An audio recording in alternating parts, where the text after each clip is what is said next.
This is the VOA Special English Agriculture Report. Companion planting is the idea that some kinds of plants can help each other grow. Plants that are compatible together generally have similar needs in terms of nutrients, soil, and moisture levels. Advice about which plants are compatible is sometimes based more on tradition than proof. But experts say there is evidence to support certain combinations. These can improve harvests, reduce disease, and help with pest control by attracting helpful insects. For example, some kinds of soil bacteria take nitrogen from the air and make it into a form that plants can use. The plants hold the nitrogen in their roots. Legumes are especially good at this nitrogen fixing.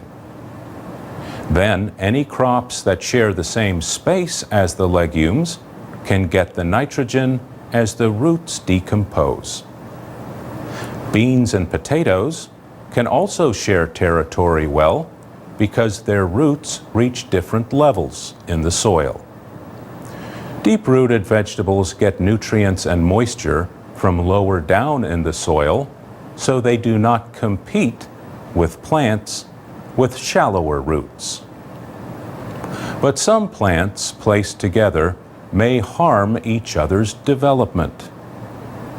For example, tomatoes do not like wet soil, but watercress does. So you would probably want to keep them separated. Some kinds of produce should be kept apart even after being harvested. This is because of ethylene gas. Ethylene is a plant hormone that can cause some foods to ripen too quickly. Apples release ethylene gas. Apricots, melons, and tomatoes also release a lot of ethylene.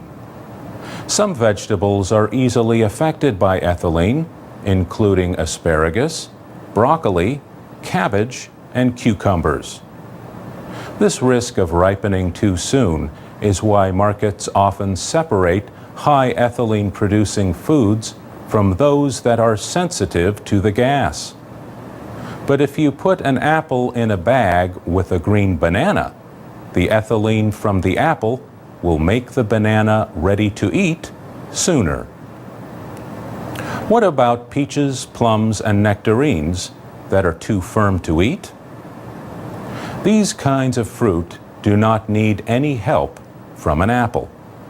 They release enough ethylene to ripen themselves. But that does not mean there is no way to get the job done faster. Growers suggest placing the fruit in a fruit bowl or in a paper bag with the top folded over. Keep the fruit at room temperature out of direct sunlight. Once the fruit is soft enough to your liking, it should be either used or refrigerated to keep it from getting too ripe. Yuck.